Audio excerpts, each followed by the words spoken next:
La tension monte, les regards se croisent. Élie et Antoine se rapprochent de la vérité. Mais qui est vraiment Pierre Delacroix? Et quelles sont ses véritables intentions? Découvrez-le dans ce nouvel épisode du Dernier Théorème. Vous pouvez me retrouver sur Spotify, Deezer, Apple Podcast et toutes vos plateformes d'écoute préférées. N'hésitez pas à me laisser un avis et une note sur Apple Podcast. Cela m'aidera beaucoup. Sur ce, bonne écoute.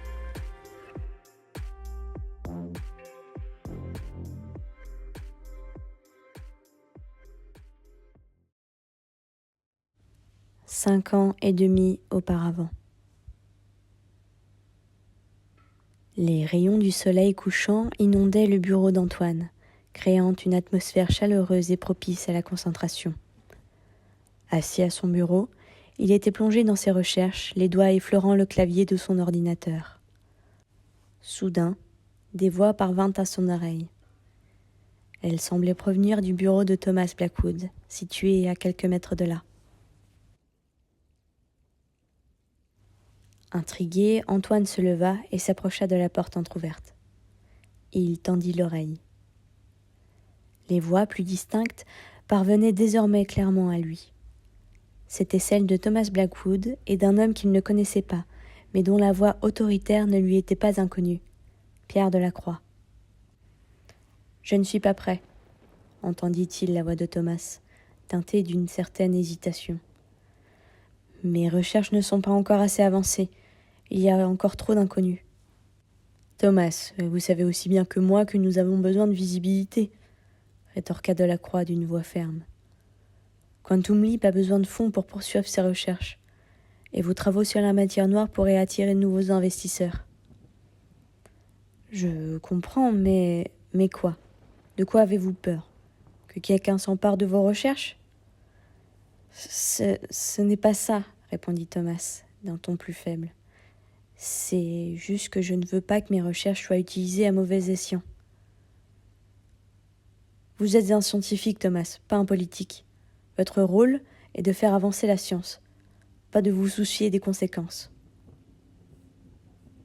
Mais je ne peux pas faire abstraction des conséquences, insista Thomas. La matière noire, c'est une force puissante. Elle peut être utilisée à des fins aussi bien bénéfiques que destructrices.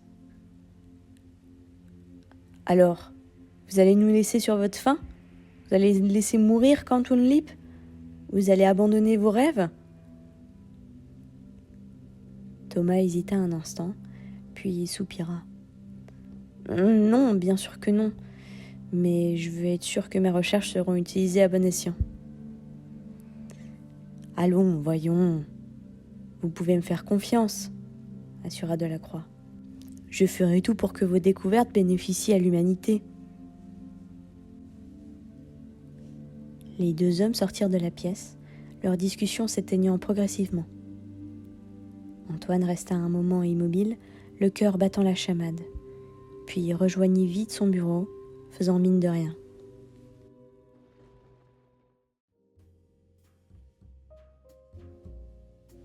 Le regard d'Élie et d'Antoine se croisèrent un instant, un bref échange silencieux qui scella leur complicité.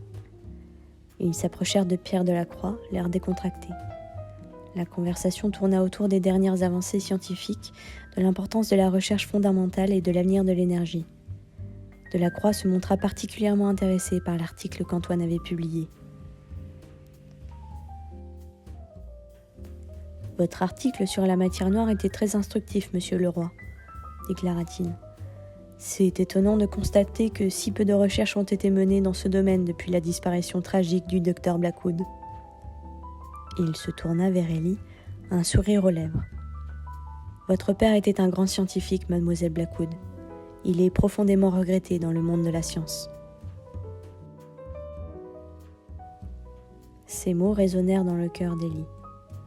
Elle sentit une vague de tristesse l'envahir. Elle n'avait jamais vraiment réalisé à quel point son père était important pour la communauté scientifique.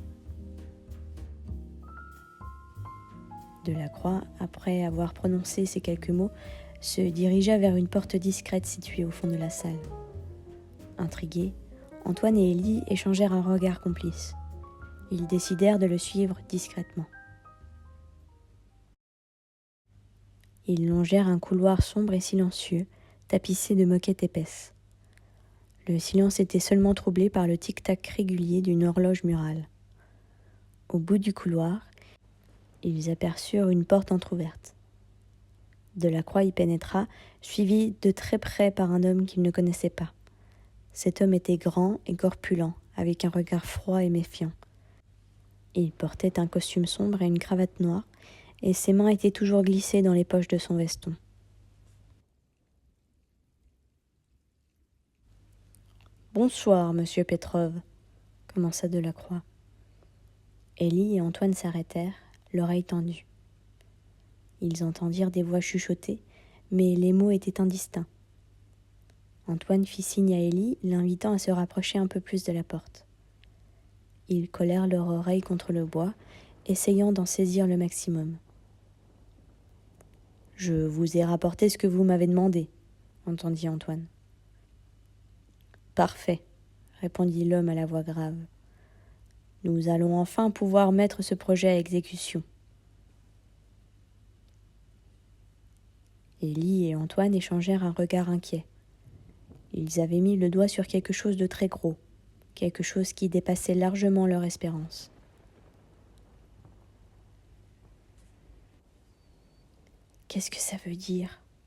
demanda Élie, la voix tremblante. « Je ne sais pas encore, » répondit Antoine. « Mais je suis sûr d'une chose, nous devons aller au fond de cette histoire. »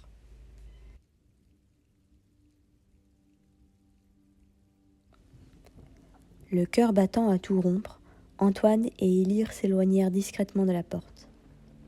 Ils se retournèrent lentement, leurs yeux scannant le couloir. Et là, au bout du couloir, ils le virent. C'était lui, l'homme qui les avait attaqués dans le hangar. Et il ne les avait pas encore aperçus, mais il savait qu'il ne tarderait pas à les repérer. Antoine saisit rapidement le bras d'Élie et la plaqua contre le mur. Son cœur battait à tout rompre, mais il parvint à garder son calme. Il posa une main sur la bouche pour étouffer le petit cri qu'elle avait émis. Élie, surprise par cette brutalité soudaine, se figea. Ses yeux s'agrandirent. Leur regard se croisa, un instant suspendu hors du temps. Dans la pénombre du couloir, leurs visages étaient éclairés par une faible lueur, accentuant les traits anguleux d'Antoine et la douceur des traits d'Élie. Il se pencha vers elle, son souffle chaud effleurant sa joue. Elle sentit son cœur battre à l'unisson du sien. Leurs regards se verrouillèrent et une tension électrique parcourut leur corps.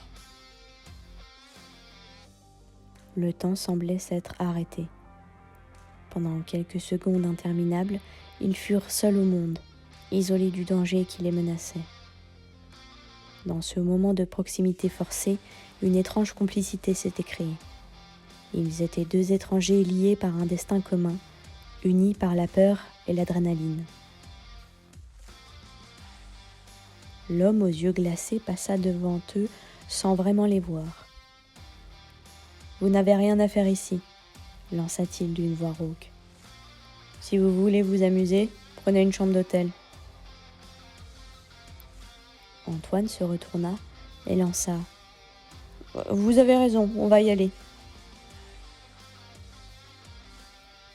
L'homme écarquilla les yeux, les reconnaissant, et se mit à les poursuivre. Mais Antoine et Élie avaient déjà une bonne longueur d'avance sur lui. Ils rejoignirent la grande salle et se mêlèrent à la foule.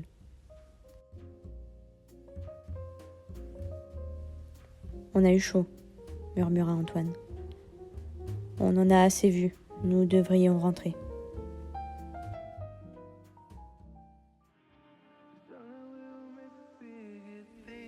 Si vous avez aimé cet épisode, n'oubliez pas de vous abonner pour ne manquer aucun chapitre de cette histoire palpitante. D'ici là, ciao!